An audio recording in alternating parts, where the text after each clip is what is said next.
Chapter 14, Motion. Imagine what it was like after a difficult ocean voyage to be standing on a deck and catching the first sight of New York City's skyline. The city glows. The bright lights shine like jewels and set in a lattice of buildings so tall they pierce the sky. The prospect is breathtaking, as dazzling to the eye as the peak and gorges of the highest mountain range. But the city is not a gift of nature. Every square inch was designed and built by the people like you. When my mother arrived from Europe in 1939, she saw New York glooming like an appertune, a dream, as unreal as if she had just landed on the moon. New York was wondrous not just for its buildings, but for the very fact that it was welcomed those awe-struck immigrants. 23 million immigrants arrived in America during just one short period, between 1890 and 1924. And the 7 out of every 10 of those Americans first stopped to be examined and processed at Ellis Island in New York Harbor. Those 23 million were one half of the immigrants, free or enslaved, who arrived in America between 1600 and 1990, and 1/4 of all the people throughout the world who left their homelands in that period. New York was truly the gateway of change. Think of Gobineau preaching that race mixing only could lead to mediocrity. Think of the Chamberlain decreeing that Jews were a threat to pure Aryans. Think of the mobs cheering the murders of Henry Smith and Leo Frank. Then read how Israel Zangwill described New York in 1908. Ah, what a steering and a sea thing. Sell in Latin slang and Tuan German, Greek and Siren black and yellow, the glory of America, where all the races could come to labor and look forward. The racist provision of race theory was all about the barriers and separation. New York was the capital of mixture and motion. Immigrants streamed into New York because the rest of the country needed them. In the sense that New York was the welcome mat of the nation, this was the age of energy, with the railroads linking the coast and expanding economy and products, stores, and inventions, multiplying as rapidly as brooms of the sorcerer's appreciants. A growing nation needed ever more workers to its staff in factories, and consumers to buy its products. The more boats filled, more poor, hungry, eager European, the better. Motion. Starting in 1879, freed blacks began abandoning the South. First, it's in a stream heading for the land in Kansas and Oklahoma, then a steady rush toward the cities of the Midwest and Northeast in 1919. The Harlem Hellfighters and the fighting unit of the black soldiers, as well as the marching band, returned home from their service in World War I. Over 1 million cheered as they paraded up the length of the Manhattan all the way to the Harlem. By the 1920s, New York was home to more blacks than any city in America. Motion. New York was the center of the theater, music, early movies, early radio, books, magazines, newspaper publishing, and advertising for the entire nation. As newcomers came to the city, like my father who arrived in 1923, they found work creating the art of America. New York was not only a physical destination, it was the kind of prism through which the outsiders passed on their way to be beaming new songs, melodies, and stories out to the nation. Motion. New York was such a swirl of a mixture and changes that it fostered new ways of thinking. As the New Yorkers arrived, they split into two separate neighborhoods: Little Italy, the Lower East Side, where the Jews lived. As blacks arrived in the 20th century, they replaced Jews uptown in the Harlem, a walk up from Manhattan from the Tip, which faced the Statue of Liberty, which would take you to the ethnic neighborhood to another. But if you walk due west from the Lower East Side to Greenwich Village, you would find cafes, studios, parks filled with smart young poets, authors, political radicals, painters, playwrights, and college students who loved where they lived. They celebrated the new life that immigrants were bringing to America. Not only that they eagerly danced to music performed by black musicians, to the village radicals mixing together was as live as modern and rhythm, ragtime, and jazz. New York was the beachhead for America that completely rejected the idea that there was anything especially good about being white. Anglo-Saxon, or Aaron, it was a preview of globalized 21st century future in which now we live. There was a small group who shared the taste for the mixture and combination in other cities, Seattle, San Francisco, Chicago. But they all got on the trains and headed for New York. The young radical knew it too, that they were not alone. They rushed to read the latest French and English novels, that they were thrilled by the new plays of Norwegian and Swedish playwrights, that they loved the strangest and most unusual paintings being made in Paris. They felt that something new, young, and free was being born all around the world. In the long view of the history, they were right, but in terms of their own, they were either naive or blind. For all the vitality of New York, for all the idealism of village and the old equals white and free, law had not changed. That they left it to the courts, to Congress, to public opinion to decide if the new immigrants were in fact white. Are Italians white? The first large wave of immigrants to come to America after the Civil War were Germans, whose numbers peaked in the 1880s. By the early years of the 20th century, Italians and the Jews dominated were the arriving ships and immigration hearings. Were these Europe's white? Many had doubts. Even before the Civil War, the anti-immigration Ohio Republican had lamented that the Germans were driving white people out of work, but the real unnecessary came to the flood of Italians and Jews. The Italians were like the Irish, but 30 years later, crossing the ocean altered their race. And Europe Gabineau and his followers classified them as inferior Latins or worse. A group of Italian scientists did their own version of Blumenbach's experiments in measuring skill and claimed that they have unquestionable proof that they were actually two distinct races in Italy. Northern Italians were especially Arans, whereas Southern Italians were actually African. As one authority explained, Northern Italian civilization was more fresh and more modern. The Italy of South shows a moral and social structure reminiscent of primitive and Corabasarian times. Civilization quite inferior. What could Americans make of this? Were Italians white or not? In general, Northern Italians were more fair-skinned, some were even blonde. Southern Italians often looked darker. In 1899, the U.S. Bureau of Immigration officially decided that Italians were the distinct of two races. 12 years later, in an echo of the 1790 arguments whether Jews or Catholics could really ever be white Americans, the Committee on Immigration in the House of Representatives debated whether Southern Italians truly was a full-blooded Caucasian. Finally, in 1922, a court in Alabama simply gave up trying to categorize Southern Italians, declared a black man innocent of consorting with a white woman. Because of Edith Labrie was an immigrant from Sicily, the court could not be that sure that she was a white woman or that she was not a Negro or a descent of a Negro.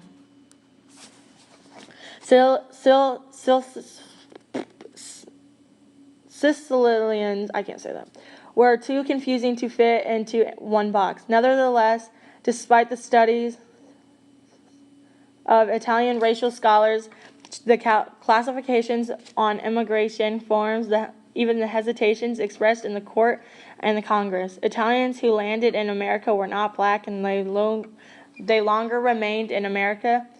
They were more listed in categories and counted into the census as officially white, dark white, perhaps at least not fully black. The race of other immigrations, which was more difficult to determine than even that the Italians. Since the 1790 nationalization law that had not been changed, white equals free, was still the law of the land. And it was up to the courts to decide who was white. Between 1878 and 1952, 52 cases came before the courts in which the nature of the witness was at issue. The poor judges spun in circles. In 1942, for example, a Michigan court ruled that Arabians are white. 2 years later, at court in Massachusetts came in the opposite conclusion because of the theory of Aryan race traced a link between from the Europe and those from India. People from the Indian subcontinent were the hardest to judge. Were they white? Were they not white? In 12 cases between 1910 and 1942, courts ruled 7 times that they were not right, 4 times that they were, and once in 1909, the best that a court in New York could do is said that they were probably not. It fell to the Supreme Court in 1923 to decide this vexing matter. Just before the Supreme Court had heard an appeal to Takeo Owaza, a Japanese man who grown up in America. He argued that his skin color was white, that he looked white enough to meet the 1790 standard. The court ruled against him, though he might look white enough but not Caucasian.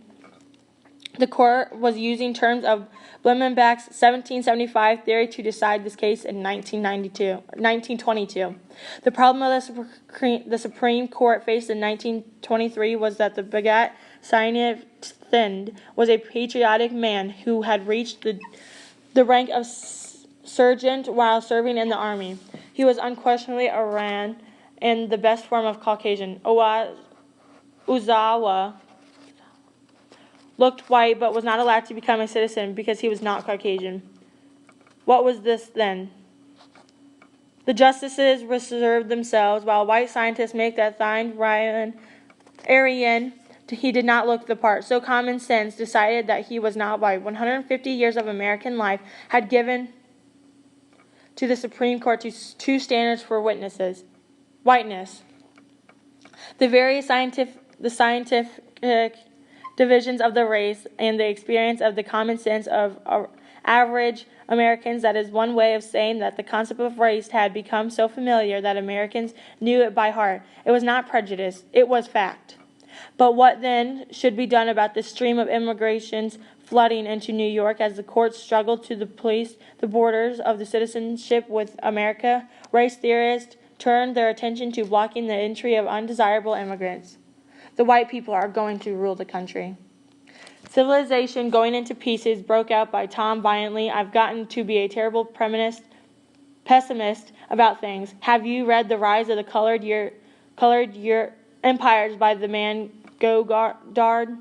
Why no, I answered, rather surprised by his tone. Well, it's a fine book and everybody ought to read it. This idea is if we don't look out, the white race will be utterly submerged. It's all scientific stuff. It's been proved.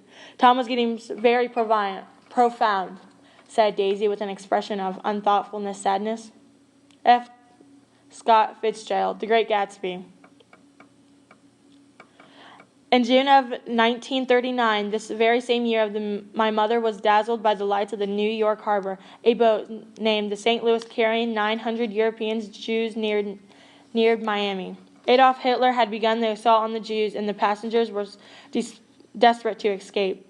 But when Cuba refused them entry, the refuge sent a telegram directly to the President Franklin D. Roosevelt telling them that there were 400 women and men and children among them, pleading to be allowed into America. He never responded, and there was little he could do.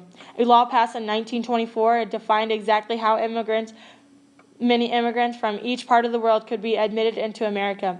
The number for Jews Europe was set extremely low. Roosevelt knew that if he let passengers of the St. Louis into America, others who had already been told they could come would be shut out.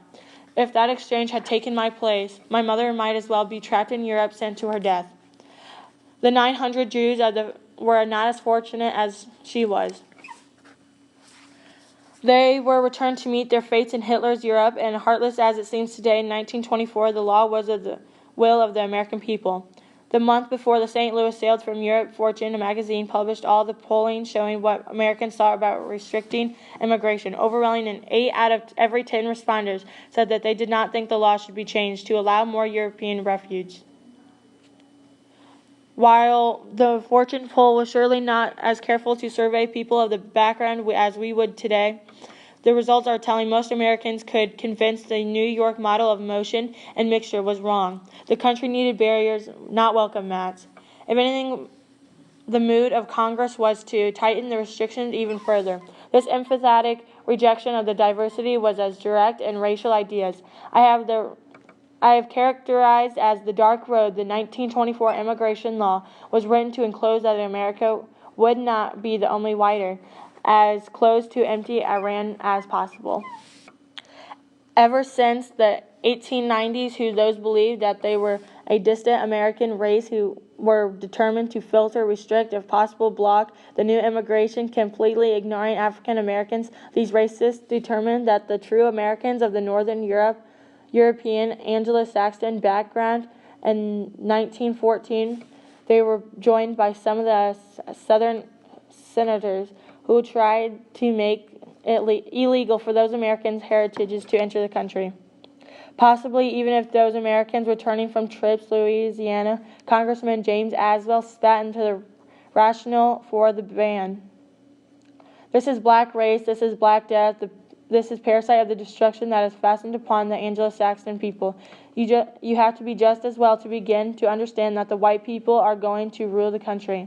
This legislation against black immigrations was defeated, but hardly was deterred, and Anglo-Saxons. Today, the avid debate over illegal immigration carries the echoes of these earlier attitudes. Those alarmed by the wave of Hispanic, Asian, and Caribbean immigrants now entering the country often argue that they were taking jobs, that they don't speak English and resist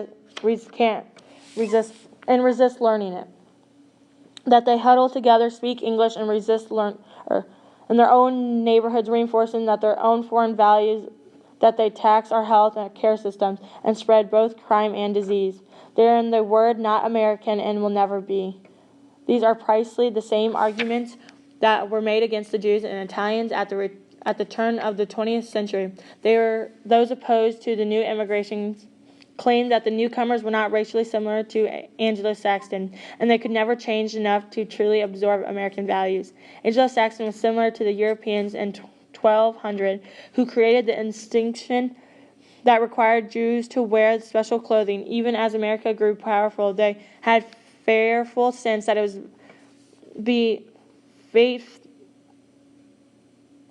would be corrupt, that they were like a person at the shore feeling of a strong oncoming tide. If they had slipped at all, they would have given it an inch that they would be entirely swept away. So they decided to hold back the sea. That is the tone of Madison Grant's book, The Passing of the Great Race, which became a bestseller in the 1920s. You can get a hint of popularity in The Great Gatsby when boorish Tom Buchan quotes that the rise of the colored empires. He actually is talking about Grant. Grant argued that the America has been settled by Anglo-Saxons, and the great future as a nation depend on making sure that the race remain dominant. How could it be accomplished? Grant and his supporters thought the answer lay in the Gatton's idea of eugenics. Anglo-Saxon women must be encouraged to have many children. This also served to discourage women who might want to divorce their husbands or seek their own careers. Their job was to breed. Their children would be watched, and even if a white mother had too many defective children, she would be sterilized. But if white women were to be broad mares, and they must prevent from mixing with the men from any other race, inferior people must be excluded so that the numbers would decrease, and so they could not weaken the American stock. The entire focus of Americans' policy toward immigrant families and marriage must be on the hatching future generations of beautiful, race-pure Anglo-Saxon children. Grant insisted that the idea he must apply thoroughly without the fear or emotion. The laws of nature require the obliteration of the unit in the human life that is valuable only when it is the use of the community or race. Still, he wanted to control population only as the sterilization and the immigration law. He did not speak of killing people. Like Spencer with his conviction that the weak must be left to die, and Dixon's nightmare fantasy of the black rapist, Grant extreme ideas were extremely popular. America was changing, and Grant tapped a disquiet. Many established Americans felt as if they read the news stories about razor-wielding Italians or a street crammed full of Jews who spoke no English, weak, feeble, and helpless. America lay open to aliens who were certain to infect politics with foreign ideas and fill the school with inferior children speaking the language of science. Grant changed the obliteration of the unit. From inhumane, sick ideas to an objective necessity. Indeed, Grant's ideas were supported by some of the leading scientists of the day, including the direct New Yorker's American Museum of the Natural History, and by growing in group of politicians. State fairs held contests for the most beautiful white children,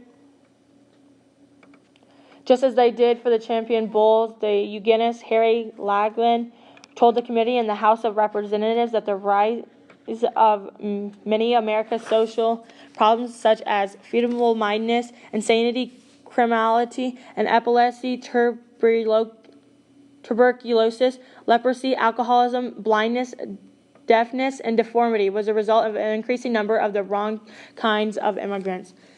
In a new vision of the old bargain, the new Irish white, by not being black, the children of the Irish who had arrived in the 19th century found that they could now be counted as an Anglo-Saxon as long as they were allied against the new immigrants.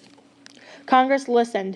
In 1924, they voted to use immigrants' law to guard the Anglo-Saxon breed in America. The number of immigrants from each part of the world allowed annually into America that was set into the 2% of their numbers. The U.S. population in 1890, since just for that before the large Italian and Jew waves. The law throttled those immigration streams, further causes almost completely excluded Asians, blacks, and South Americans, were ignored entirely as if they were not a part of the country at all in 1890. Not until 1965, 41 years later, that this testimony to prejudice replaced as the law of the land. In 1924, Immigration Act was the triumph of the dark road of race theory and the racist thinking of America. Senator David Reed, co-responder of the law, got it exactly right. The American people wanted us to discriminate. The Johnson-Reed Act law that blocked the St. Louis ensured that the Jews could not escape to America during the Holocaust. The almost unthinkable tragedy is that the doors closed by the American racists sealed millions of Jews and gypsies and homosexuals into the gas chambers. For in Europe, the victory of racism came in not the blockage but in extermination.